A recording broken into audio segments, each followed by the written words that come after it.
It has been really a pleasure to know and work with our next keynote speaker for many years. Jonathan Pershing is currently the Program Director of Environment at the William and Flora Hewlett Foundation, where he leads a team of grant makers focused on global climate change and conserving the North American West. Jonathan has had a distinguished career both inside and outside of government. From 2021 to 22, Jonathan supported Special Presidential Envoy for Climate John Kerry, advancing various international commitments, including the conclusion of the Glasgow Climate Pact at the UN Climate Convention, adopting a global methane pledge by over 100 countries, and a joint declaration between the United States and China on enhancing climate action, just to name a few of his recent endeavors. Previously, Jonathan served as a Special Envoy for Climate Change at the U.S. Department of State and as our lead climate negotiator, and he was instrumental in securing the 2015 Paris Climate Agreement. I was fortunate to work with Jonathan during his tenure at the Department of Energy, where he was one of the key architects of mission innovation and a major contributor to our country's first ever quadrennial energy review. Interspersed with his government service, Jonathan also spent 6 years at the World Resources Institute and 5 years as head of Environment Division at the IEA in Paris. And all of this is on top of nearly a decade of government service in the 1990s at the State Department. Jonathan holds a PhD in geology and geophysics from the University of Minnesota, and it is a wonderful, great privilege to have you with us here today. Jonathan Pershing, please.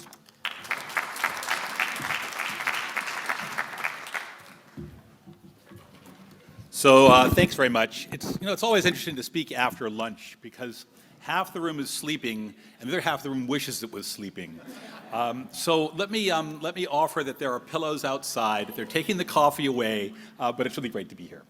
Thanks, Jared, for the introduction. It's really nice to have a chance to come back. I was involved in some of the work that was done 10 years ago when GSCCI was set up. And it's really actually a pleasure to see how much progress has been made over that decade. And I often find it interesting to think, my PhD is in geology. Geologists tend to think about things in pretty long time spans. So 10 years is like a blink of an eye. You can hardly see it. And when you look at the process in that fashion, we're actually making pretty good progress. We're actually moving forward. It's a very hard agenda.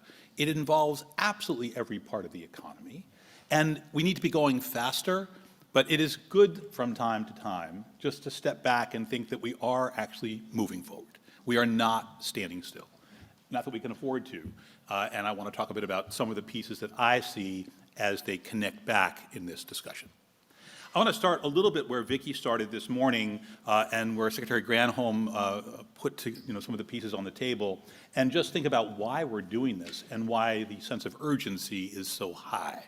And we heard a couple of the kind of anecdotal stories. They're clearly all connected. It's only a few years ago that we began to think that we had enough attribution science to be able to tie individual events to whether the probability of their occurring was greater or less significant because of climate. And we can now basically, yep, that one was and that one not so much. So if we start looking at the big things that are currently happening today, the kind of rate of the flooding that we just saw in Yellowstone, that's actually climate. If we look at the heat wave in India, that's actually climate. It's not they don't have heat waves, but 52 degrees in April, degrees Celsius, that is not where we're supposed to be. Yeah, you could get them, but they're tens of thousands of years apart, and we've now had a couple of them. That's climate. If you look at the flooding that we've seen, if you look at the rate and the frequency of some of the other extreme events, those are climate. There's an interesting story that I like to talk about. I grew up in New York City, and many of you have spent some time there. If you know the subway system in New York, you kind of have that one step up before you go down. Right, there's that little concrete step up that you take, and then you go down into the bowels of the earth, and you take the RR, and you travel into Brooklyn. It's a great system. It turns out that the amount of sea level rise that we've had over the course of the last 50 years is about the height of the step. And so what ended up happening during Superstorm Sandy was that we already had a major storm. Sea level rise was the height of the step. That's it. It's an additive factor. It's not that we don't have storms or droughts. They're just that much worse. That one step, that meant that we had to replace 3 stations in the New York subway system, just those at a several billion-dollar cost. Just that one step. So those kinds of small shifts are leading to massive, massive outcomes. So why is a foundation like Hewlett playing? And let me say a word about being in the philanthropic community. Philanthropy is an interesting kind of a dynamic here, right? We have some capital, but it's modest in the scheme of things. Collectively, climate change capital is, give or take some for philanthropic endeavors, about $5 billion. Let's think about how much we put in collectively to this agenda on carbon capture. It's combined only about 50 million. And of that, less than 10 is on what a lot of people here are working on, which is carbon capture and storage in ways that are engineered as opposed to based on natural systems. How do you take financing and put it into trees or into crops or into soil? That is a very small share. Hewlett's one of those that believes this is part of the solution. And we believe it for a number of reasons, and partly the things that I get to work on because I run that program, but I'm pretty convinced by the science. I come out of a scientific background, and I don't like to cherry pick it. And the science doesn't say you should do renewables, but don't worry about CCS. The science says you should do every single thing you can possibly think of if you want to try to fix this problem and create a rate of change that's consonant with avoiding the damages that we're likely to see. And this is one of the things that I tell my kids, that they should really enjoy it today, because it's going to always get worse. Their entire lifetime will be spent in it getting more severe. This is the best average climate we will ever have in our lifetimes. But let's be clear about how much worse it could get and what you could avoid if you do everything. So Hewlett's in, as are the other foundations that engage here, because there's a real window of opportunity. So how does that play into the conversation around our discussions here? And I want to speak a little bit about some of the things that I'm seeing going forward with a bit of an emphasis on the international side. I've spent a great deal of my own career looking at the global perspective, not narrowly focusing on one or another country, although I've done a lot of work here in the US.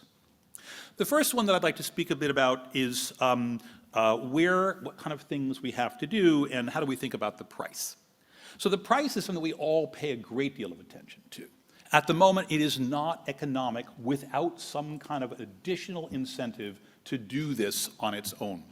Which is to say, notwithstanding Vicki's EOR frame, which is appealing and which she's trying to make a good economic case for, and notwithstanding the really niche market for your fizzy water, it just doesn't pay to do this at the scales that we need. We have an enormous demand, measured literally in gigatons of carbon, and the economic value is nowhere near high enough to accommodate that entire market. So if I look at a first-order problem, bringing the price down is going to be absolutely essential. And what's, I think, commonly understood is that in order to bring that price down, we have to do a lot of work on scale. We have to grow the market. And in my mind, you grow it from every single place you can find to grow it. I'm happy to take the water that Perrier provides. I'm happy to take the EOR that Oxy provides. I'd like to take the aggregates that might be there. I'm interested in purchase agreements that the US government and other governments like the French might have on cement procurement, because I can absorb CO2 in that structure. I want every single thing I can figure out, because only that way will I drive the price down. The second thing is I need to do the R&D. Because at the end of the day, yeah, it's certainly helpful to have the market really squeezing the margins and pushing the price down, but we actually don't know how to do some of this stuff well enough yet. There are technologies that we're still working on, and that in turn requires most likely governmental intervention. It can be in the form of subsidies to the private sector, who might do some of the work. It can be in places like the Department of Energy's national laboratories, or at our universities, or those around the world, but we need to provide both the incentives and the support for that next phase of R&D.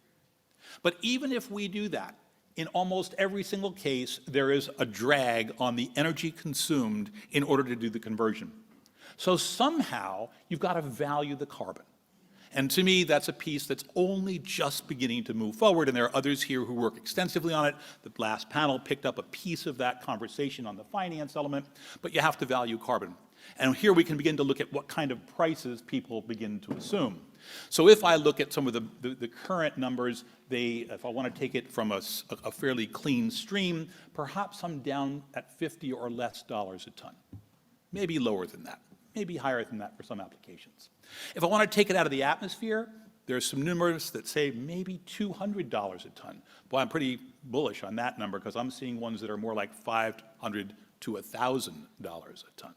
So somehow we have to figure out how to bridge the gap between the economic return, which is a pretty small share of the total, and the price, which is a much larger number. The easiest way to do that is to value the carbon. It's not that government's going to pay for it. We're all going to pay for it. But we're going to pay for it one way or another. We're going to pay for it by damages like Hurricane Sandy, or we're going to pay for it by putting a price on carbon, either direct or indirect. And I don't care which way it goes, but I have to create a value here in order to establish that outcome. Some people are going to do this, right? The United States, with its 45Q, has made good inroads on setting a price. The LCFS is even a subnational play. California's made a pitch to say, we'll pick this up on a low-carbon fuel standard and pay you if you do that.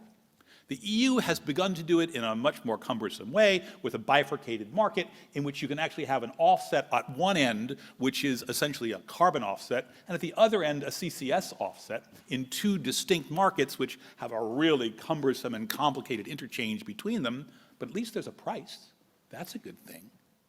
At the end of the day, we have to figure out how to move the price down. The second thing which we need to do is we have to think about which the companies are that kind of move on this front.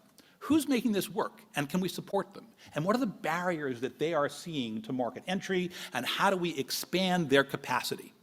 At one end, it's the companies, and Oxy represents kind of the leading edge of that community, but they're not the only ones. There are other majors in the oil sector who've begun to make investments here, although very, very few have gone beyond the really, let's study this vision into the let's do this side. But there's also a series of other companies that I really find pretty exciting. You know, look at people on the direct air capture side like Climeworks doing some very, very interesting work. They have a $650 million new funding announcement. That is incredibly exciting. You think about Frontier, $925 million for advancing carbon removals. Serious money for the first time really flowing into these from companies that are explicitly focused on the market potential because they see this coming and want to be early movers. After Frontier, we had Lower Carbon Capital, $350 million for investment in CO2 removals as a startup. We're seeing new ventures, new entities moving into this, and we now even have an X Prize play here with a $100 million carbon removal competition, which is hopefully going to incentivize a series of new options coming forward. And those are pretty conventional. And by conventional, I mean in the terms of our carbon capture world, right? We kind of think about how do I pull it out? I pass through the fans that we heard about earlier, and I do the absorbents. But there's some other, even more progressively interesting idea. Remora, interesting company, actually is proposing to capture CO2 from semi-trucks. Well, that's an interesting idea. We've got Carbon Quest, which now has a program that's looking at large buildings for capture and transport out of building technologies.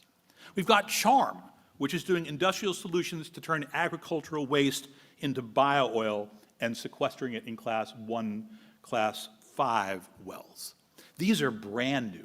These are ideas that get into the much larger parts of our economy and are probably going to be niche at the beginning, but could, for a fairly modest incremental cost in the price of those activities, lead to substantial revenue streams that could play out.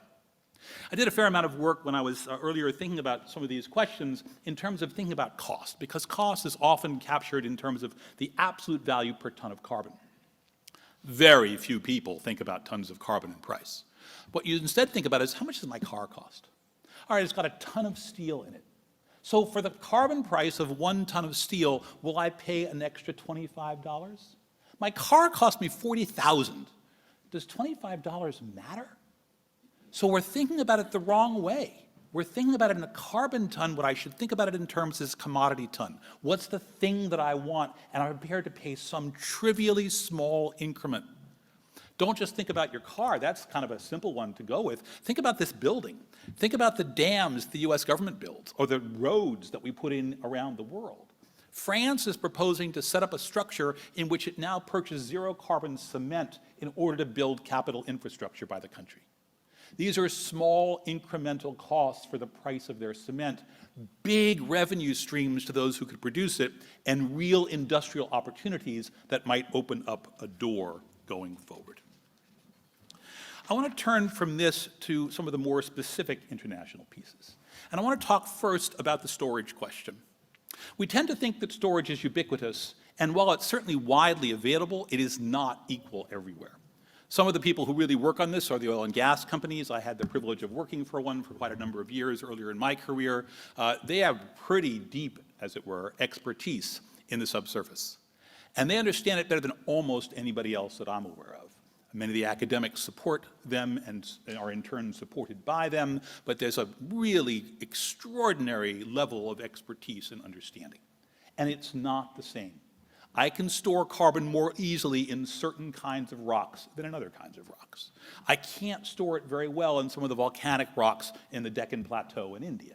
But I can store it pretty well in a whole swath of parts of the China Sea.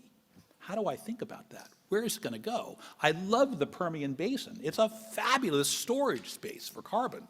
But that doesn't exist everywhere. That's kind of a localized phenomenon. So I think about this problem, and the thing that it directly carries me to is, where do I move my carbon to? How do I get it around? Where does it go globally as well as where does it go nationally?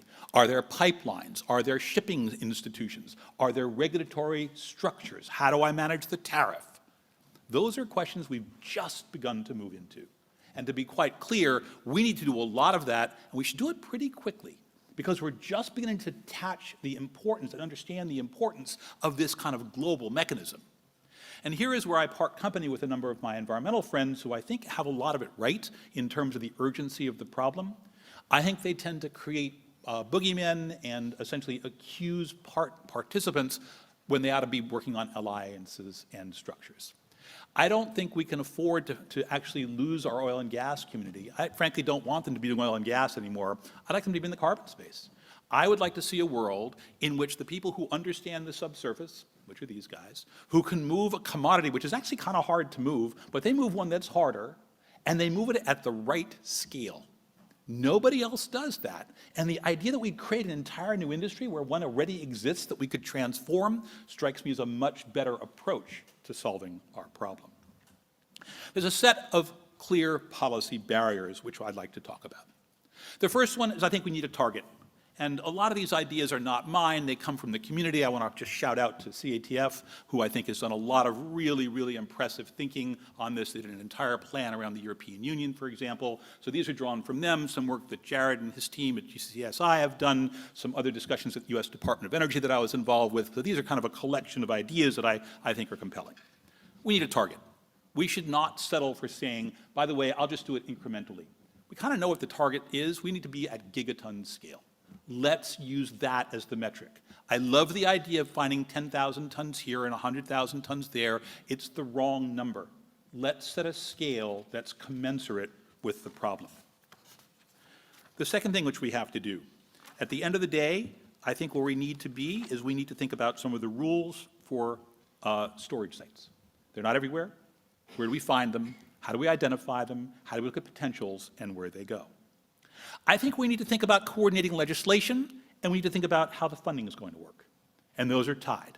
You don't get one without the other. You need to kind of mix them and match them. I think we need regulations that attach to those. I don't think very many people invest in a place that looks like the Wild West. I think they want some rules.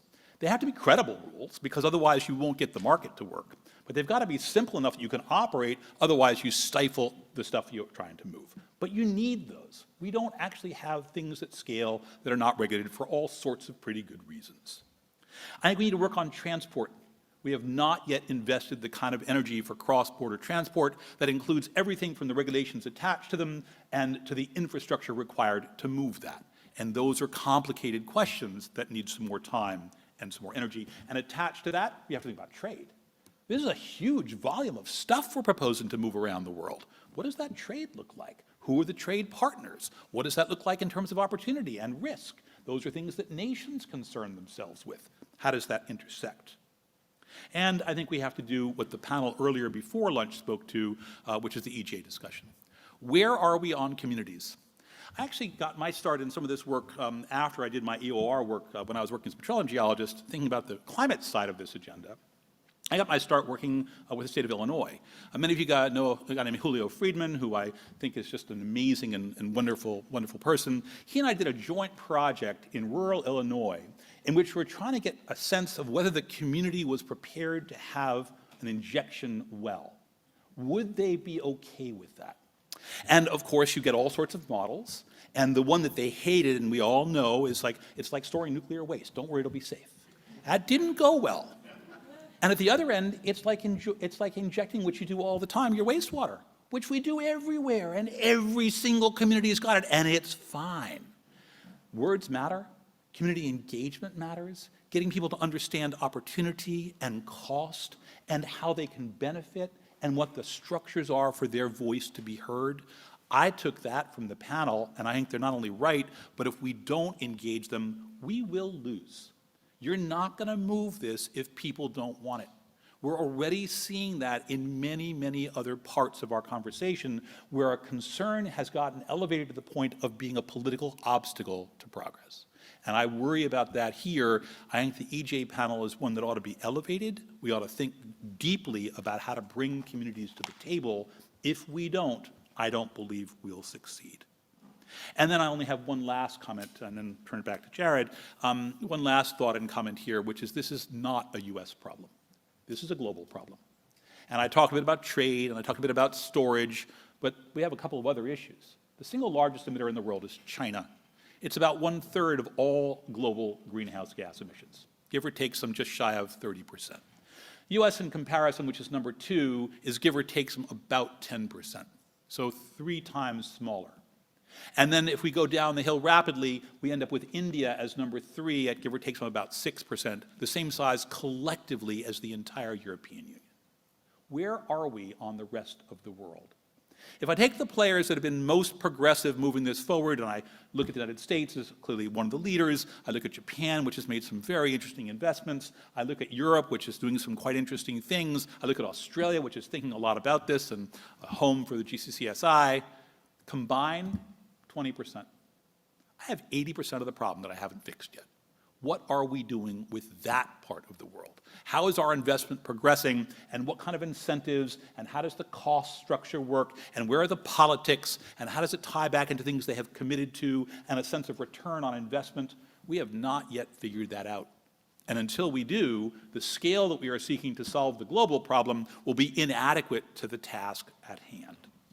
There are some good things that are happening there. I would note that the carbon trading program gives us one model. I would note some of the discussions under the Clean Energy Ministerial give us a model. I would note the work in the Major Economies Forum gives us a model. I think the fact that in a couple of years we'll have a major meeting of the UN climate negotiations in the United Arab Emirates is a model, but we have to seize that model. We have to make it operational. We have to apply the lessons that we have learned and bring them internationally, and we have to create a mechanism for a discussion that makes this not only possible, but scales it up. Finally, I would say that this is a play that involves not just countries, but it involves a host of actors. It involves corporations, clearly involves governments at multiple levels. California by itself is doing a pretty good job. It involves cities. Rotterdam's doing some really interesting work at the port scale. We have to think about government at multiple levels. It involves civil society, and coming from philanthropy, I would say it involves philanthropy. But don't count on us because we don't have that much money. So it's on you. Good luck. Thank you all so much.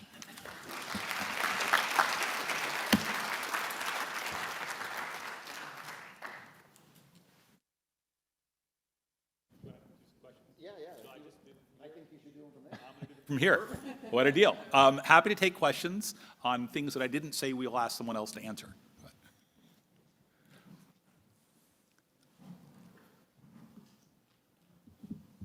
Wow. I told you the blankets were outside, so we're good. Yeah, please. Can you speak more about your philanthropy model? What areas you're targeting? What role that plays in the finance discussion? Yeah, so the question was about where is philanthropy, in particular Hewlett, targeting its work. So we've done a couple of things. We actually have funded GCCSI. We've funded a set of programs on kind of across a spectrum. We've done work at the research level, so we funded a number of academic institutions that are thinking about the technology. We have tried to fund some community outreach work to think through what are the barriers at the community level. So we've done some collaborations, and we try to bring people to the table. We've tried to bring other philanthropies that do this, and I should note that Hewlett is by no means alone. There are a couple of other players in this field. I look in the United States at places like Linden or Spitzer, who've been really significant players. The folks at ClearPath, really, really important allies in this discussion.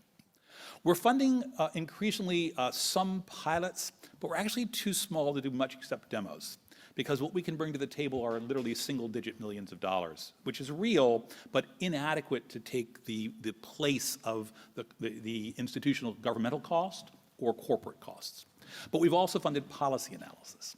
A lot of the way we think about the problem is, what are the things you have to do in the enabling environment to make it possible for companies to succeed in the technologies of the future?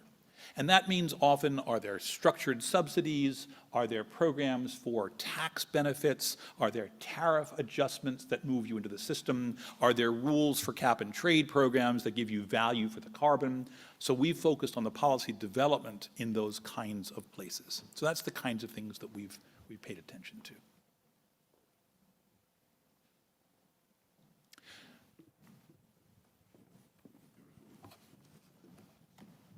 That was a great presentation. Thank you so much.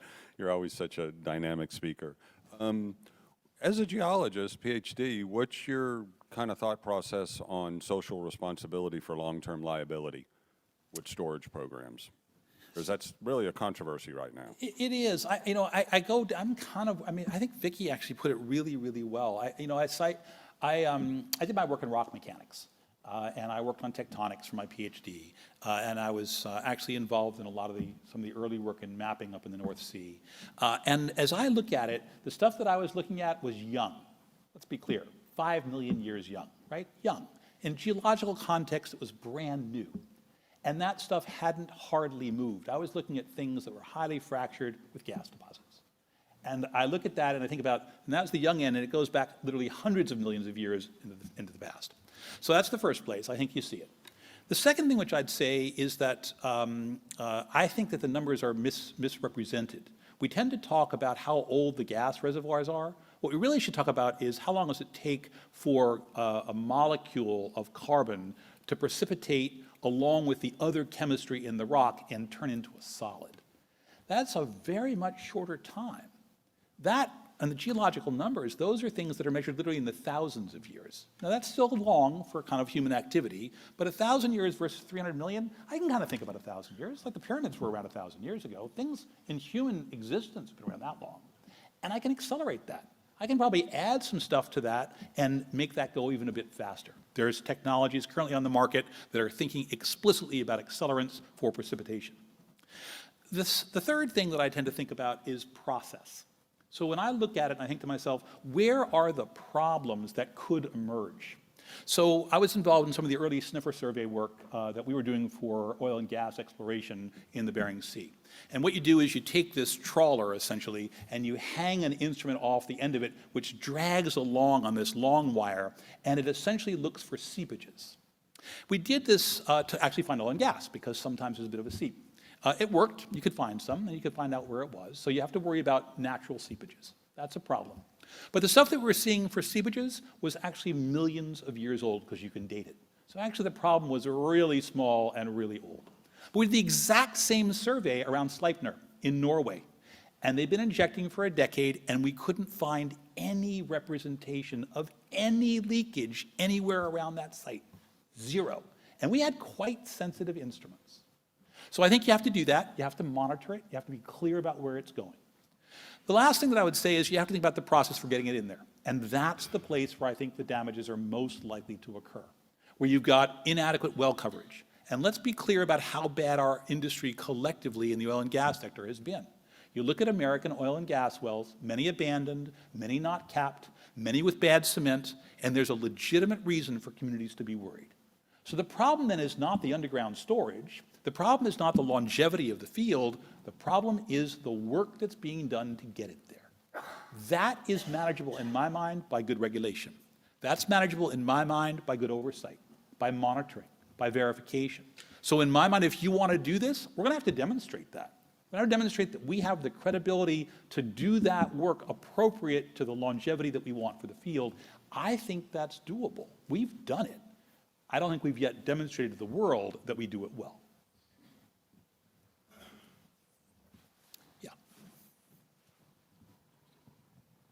Yeah. Just following on from that question and that response. So you talked about regulation for storage. How do you kind of see regulation going when we're in effectively a waste disposal business, right? It's a lower economic cost than maybe an oil and gas well. Because I agree with you, we need the oil and gas companies. I'm bound to say that. I'm attached to one, right? But how do you kind of balance regulation, enough regulation, without too much, so that we have too much cost hanging on? So the way I've thought about it, and I think there are a lot of ways one could think about it, so this is kind of a personal view. The way I've thought about it is that you probably over-regulate at the front, and you do so because you don't have community buy-in. And then over time, you find out what works and what doesn't work. And we're going to have to figure out a way to create enough benefit for the company taking on that obligation that it can make the costs work, that it can become economically whole. So I think that means probably more intensive monitoring at individual injection wells at the beginning than perhaps 10 years from now, when we're better at doing so and can have a periodic monitoring structure. But we should be clear about how the prices have come down. I've been doing a fair amount of work recently on some satellite data. Many of you guys may be following an organization called Planet, a really interesting institution, which is now putting up $200,000 satellites, and it's proposing to have several hundred circling in the world, and they can do very, very sensitive detection of methane. Kind of an interesting model. You know, it used to cost you $10 million to put up a satellite. Now it's $200,000. I can put a lot of satellites up at that price. So a cost that would have been very, very high earlier may now come back to be much more affordable. And what I'd like to do is have the government defray part of that cost. In my mind, this is part of their obligation to us as a collective community. But we also should have obligation on the operator. I don't want to let them off. In my mind, you want to have ownership, because with ownership comes some sense of responsibility, and with that comes better performance. So in my mind, you balance those, you put them together. And I think as the costs come down and as our understanding goes up, you can moderate those costs. But I think you have to have, the community is going to have to be accepting of what you do, or it will be rejected. And if it's rejected, we got zero. So I'm kind of in that mode. Now, time for one more, I'm told.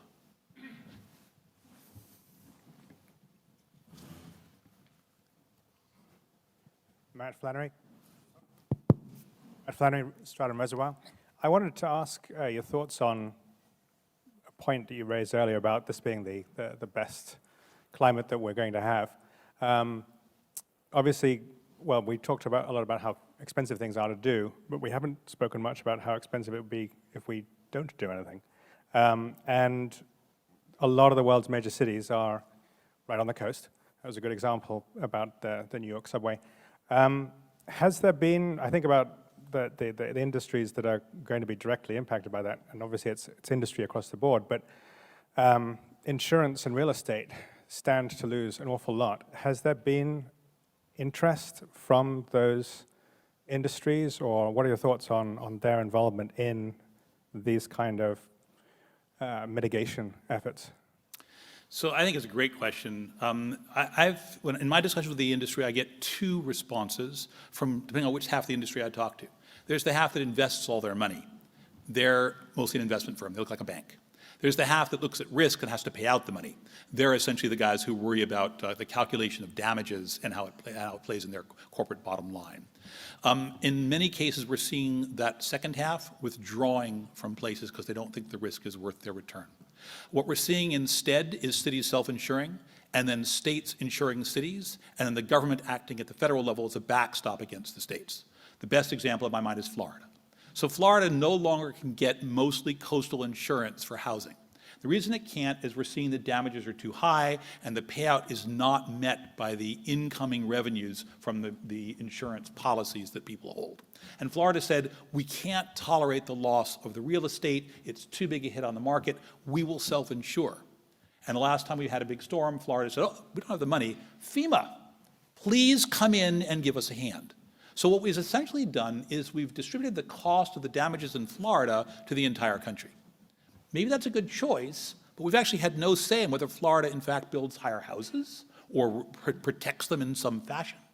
I moved to California when I took this job at Hewlett, and what's really interesting to me is the fires there, right? The fires, and people are reading about them, and they're really quite remarkable. I've never been in a place that has fires like that, and they're way worse than apparently they were, even 5 years ago. But it's really quite something. So what's the deal there? It turns out that most towns get their revenue again from real estate. And it's not existing real estate, it's new real estate. Those of you who follow the California housing market, the price is just going through the roof. But you know what that pays for? That pays for the police and the fire department and the school teachers, and they can't make do without the revenue. So you'd think that what they'd say is, okay, if you want to build a new house, add a bit of money to it and clear the land around it and put in a fire-resistant roof. But you know what? The real estate guys don't want to do that because that's expensive. We've got a very difficult problem here, and the insurance guys will not give you fire insurance in those places, and the town's stepping in. So I think you've got a real conundrum here, and it's kind of, in some ways, attached to the problem we're all facing, longer-term returns on a better climate or a livable solution, and there's an upfront cost. It's not zero, although it does pay back, and it doesn't pay back over very long. But that tension shows up in your question as well. Thank you all so much. It's a great pleasure to have a chance to talk to you. Good afternoon, everyone. My name is Spencer Schecht. I work here at the Institute on the client engagement team. Hope the day's programming has been engaging and informative. It is my pleasure to keep things moving with another fascinating